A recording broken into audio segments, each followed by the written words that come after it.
उमरेड पवनी Karhandla wild life century में आपका स्वागत।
बारीकी से देखने पर भारत के बीचों बीच बसा ये शहर महाराष्ट्र के विदर्भ की काशी के नाम से जाना जाता है। नसों की तरह बिखरी है गलियां यहां, जहां पर सम्राट अशोक का इतिहास और यहाँ की संस्कृतियां बहती है। सालों पहले जिस राजा ने यहाँ पर राज किया था, उस राजा पवन की है ये पावन पौनी।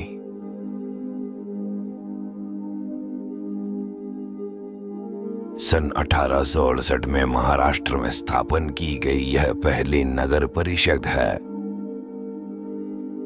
और आज अपने स्थान और वैभव की वजह से यह तहसील बन चुका है। वैनगंगा नदी के किनारे बसा यह शहर कई पर्यटन स्थलों से घिरा हुआ है। उत्तर में जागतिक पर्यटन स्थल महासमाधि भूमि महाविहार सिंधपुरी, पश्चिम में इंदिरा सागर प्रकल्प,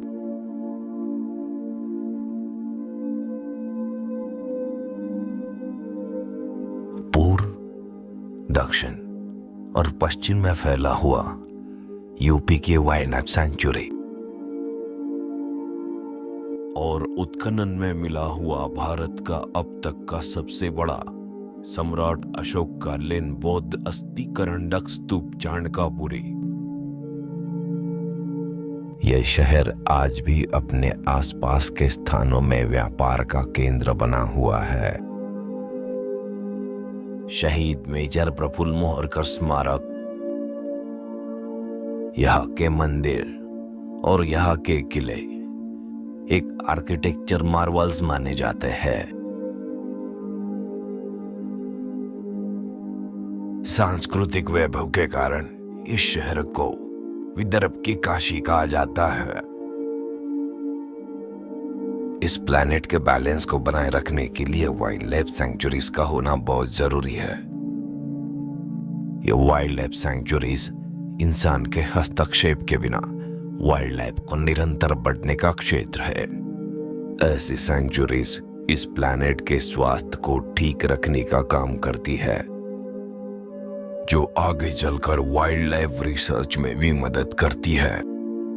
ऐसे ही महाराष्ट्र में भारत के दिल में बसा हुआ एक जंगल है, जिसने एशिया के आज तक के सबसे बड़े बाग जय को पाल पोस कर बड़ा किया है, जिसका रुतबा पूरी दुनिया में कायम था।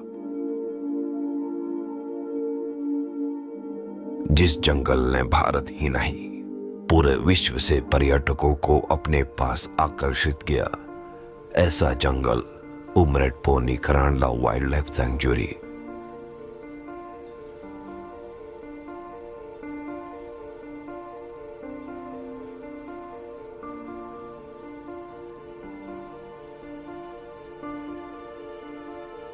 वैनगंगा जो यहाँ की प्रमुख नदी है, जिसने इस सेंचुरी को अपने गोद में संभाल कर रखा है, और पानी की आपूर्ति के लिए एक तरफ इंदिरा सागर प्रकल्प है जो इस सेंचुरी को जंगली जानवरों और पक्षियों के लिए एक बेहतरीन जगह बनाता है। इंडिया के सेंट्रल पॉइंट 0 माइल से मात्र 58 किलोमीटर की दूरी पर यह सेंचुरी बसी हुई है। मरुंदी एक ऐसी नदी है कि जो उमरेट पोनी अभरनाथ सेंचुरी को 2 हिस्सों में बांट देती है, एक नागपुर डिवीजन में और भंडारा डिवीजन में। बाद में यही नदी आगे चलकर वैनगंगा नदी को मिल जाती है। महाराष्ट्र के फॉरेस्ट डिपार्टमेंट के अंदर चलता हुआ ये जंगल कुल 189 स्क्वायर किलोमीटर में फैला हुआ है। तरीके का जो जंगल है हमारे 3 ही वन क्षेत्रों में फैला है, जैसे उमरेट तहसील, पौनी तहसील, कोई तहसील में पूरी चारों वजह से फैला हुआ है, इसलिए उसको यूपीके के नाम से जाना जाता है। ये जंगल बंगाल टाइगर की स्पॉटिंग के लिए जाना जाता है, जिस वजह से यहाँ काफी पर्यटक आते रहते हैं। आने जाने का सरल रास्ता और अच्छे गाइड्स इस सेंचुरी के पर्यटन को बढ़ाने में बहुत सहायक हुए हैं। यहाँ पर दिखने वाले जंगली जानवर, पक्षी और अन्य जीवों से यहाँ की बायोडाइवर्सिटी का पता चलता है।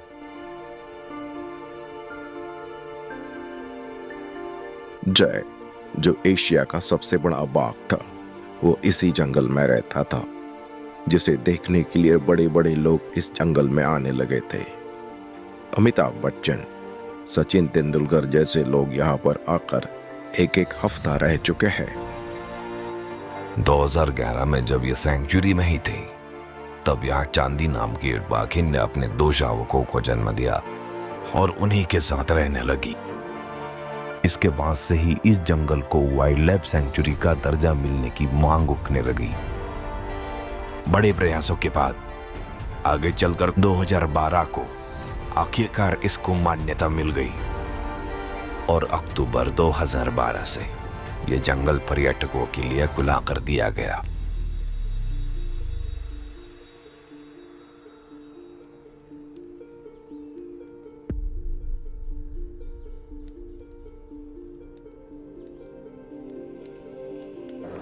इन सेंचुरी के जंगलों में लगभग 150 किलोमीटर के आसपास सफारी के लिए रास्ते बनाए गए हैं। लगभग 810 बाघों की संख्या है जो इस जंगल की सफलता को दर्शाती है। यहाँ साग, नीम, खिरनी, महुआ, बेल, आम और गोस ट्री जैसे पेड़ पाए जाते हैं। इनमें से साग यानी कि टेकवुड काफी मात्रा में देखा जाता है।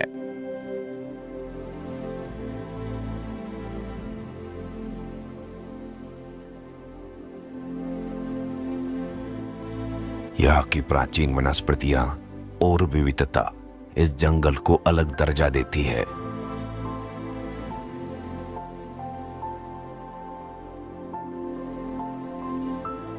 इसमें प्रमुख रूप से तरोता, तरवर, गोकरू, रानबेंडी जैसे हर्ब पाए जाते हैं। यहाँ अलग अलग प्रकार की ग्रास पाई जाती है। ग्रास में कुशल, कुंद, कातमोट, गुहरमोता और कुशन पाए जाते हैं। बाम्बू के पेड़ यहाँ पर काफी देखे जाते हैं। ये पेड़ पैचेस की तरह होते हैं, कहीं बहुत ज्यादा मात्रा में देखे जाते हैं तो कहीं बहुत कम मात्रा में दिखाई देते हैं।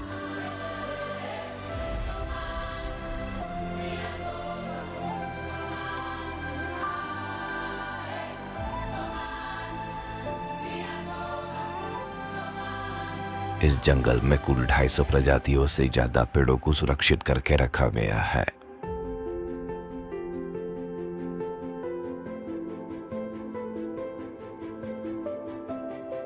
इस जंगल में कीड़े, तितलियां, बीटल और चींटियों की काफी प्रजातियां देखने को मिलती है। मैमल्स में 29 से ज्यादा प्रजातियां देखने को मिलती है, जिसमें प्रमुख रूप से tiger, panther, bison, jackal, sloth bear, Indian sloth bear, pangolin, deer और ब्लू बुल पाए जाते हैं। इस सैंक्चुरी में आपको 180 से ज्यादा पक्षियों की प्रजातियां देखने को मिलेगी, जिसमें प्रमुख रूप से paradise flycatcher, green pigeon, long tail shrike, grey headed fish eagle, open bill stork पाए जाते हैं। रेप्टाइल्स में लगभग 35 से ज्यादा प्रजातियां पाई जाती है, जिसमें Indian spectacled cobra, Russell viper, common krait, saw scaled viper, Indian rock python, rat snake, checkered keelback, common mountain lizard ये प्रजातियां देखी जाती है। और इतनी सारी प्राणी और पक्षियों की प्रजातियों को सुरक्षित रखने के लिए इस वाइल्ड लाइफ सैंक्चुरी का महत्वपूर्ण योगदान रहा है।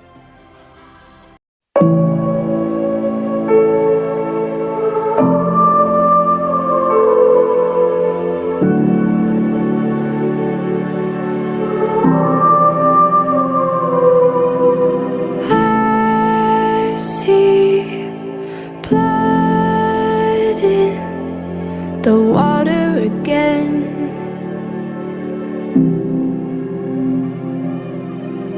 I feel it touching the shadows again.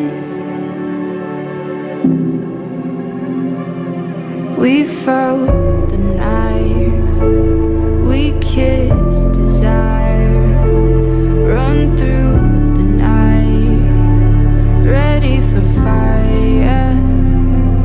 Who holds the prize in this war of survival? Run through the night, ready for fire, ready for fire.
इस जंगल में भारी मात्रा में कंजर्वेशन के लिए काम किए गए हैं। यहाँ पर प्रमुख तौर पर पूरे एरिया में 22 सॉसर शेप पानी के छोटे छोटे तालाब बनाए गए हैं, जिस कारण से जानवरों को गर्मियों में भी पानी के लिए ज्यादा भटकना नहीं पड़ता। उनमें से कई तालाबों में सोलर वाटर पंप्स लगाए गए हैं। हर प्राणी पर बारीक नजर रखने के लिए जगह जगह पर हाई क्वालिटी ट्रैप कैमरा लगाए गए हैं।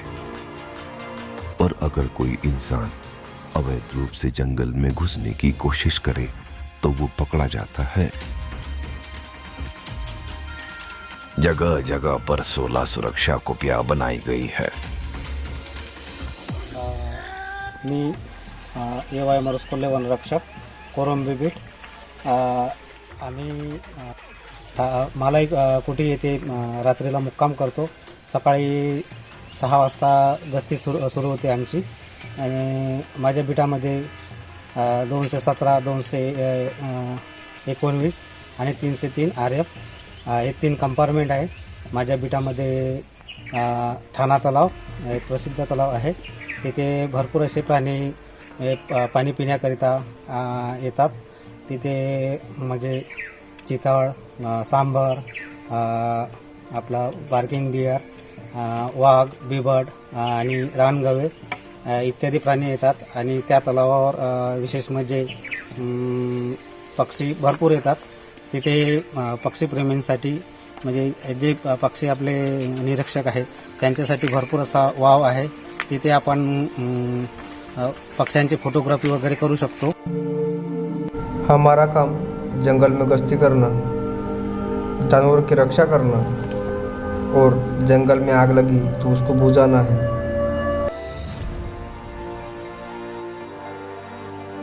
हमारा काम सोसर साफ करना, कुटी के सारे काम करना और मचान बनाना है।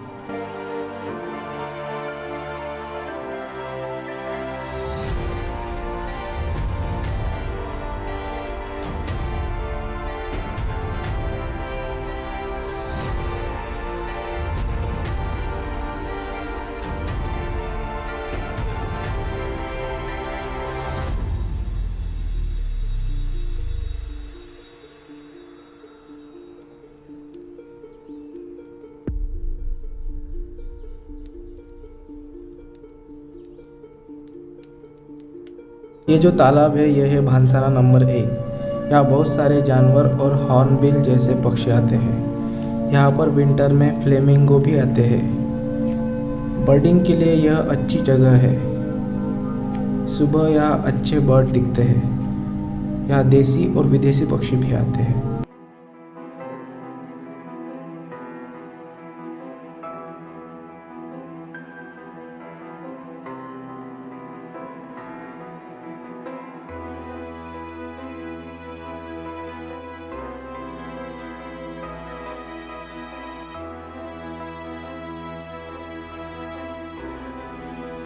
नमस्कार, मी MM गायकवाड वनरक्षक रानाई बीट, उमरेड पवनी करांगला अभयारण्य येथील पवनी रेंजमध्ये कार्यरत आहे। रानाई बीटचे पूर्ण एकूण क्षेत्र 547.016 हेक्टर आहे। रानाई बीटामध्ये आकर्षणाचं स्थळ म्हणजे रानाई तलाव आणि प्राचीन असलेलं रानाई मंदिर आहे। इथे बरेच वर्षापासून इथे रानाई मंदिर आहे। इथे बरेचसे लोक भाविक पर्यटक लोक येतात। आणि रानाई बेटामधील रानाई तलाव इथे मुख्यतः वाघ, बिबट, अस्वल, चितळ, रानडुक्कर आणि इतर प्राणी आढळतात।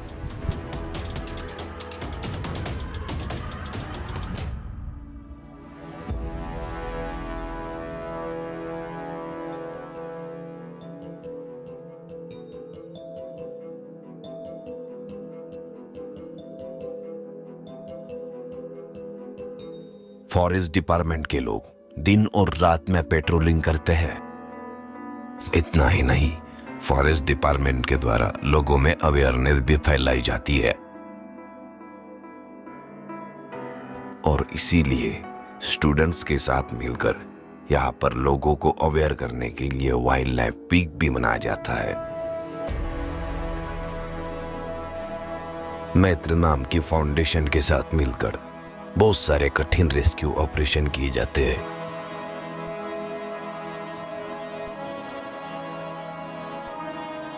एक दिन दूसरे डैम के राइट चैनल में 22 मीटर का शेड्यूल 1 का वन्य प्राणी गिरा हुआ था। उसको निकालने के लिए लगभग सभी वन कर्मचारी और मत्स्य टीम के सभी सदस्यों ने 4-5 घंटे के प्रयास के बाद उसको निकाल कर जंगल में छोड़ दिया गया।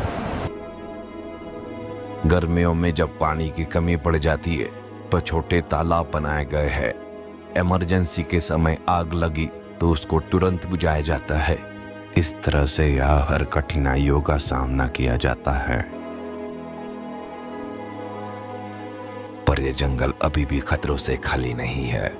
यहाँ एक तरफ क्लाइमेट चेंज जैसी दिक्कतें हैं तो दूसरी तरफ ह्यूमन वाइल्ड के संघर्षों का सामना करना पड़ता है। कोई भी बड़ा प्रोजेक्ट सफल करने के लिए वहाँ के लोकल कम्युनिटी का बड़ा हाथ होता है। Umred Paoni Karhandla wild life sanctuary को पूरा करने के लिए यहाँ के लोकल लोगों का बड़ा योगदान रहा है। जंगल को बढ़ाने के लिए कई बार यहाँ पर पेड़ लगाने के अभियान चलाए जाते हैं और ऐसे प्रोजेक्ट के कारण रिसर्च और एजुकेशन में काफी मदद मिलती है। स्पेशल प्रजातियों का बारीकी से ध्यान रखने के लिए ये जंगल सहायक है। आज भी पूरे देश और बाहर देशों के लोग रिसर्च और एजुकेशन के लिए यहाँ आते रहते हैं।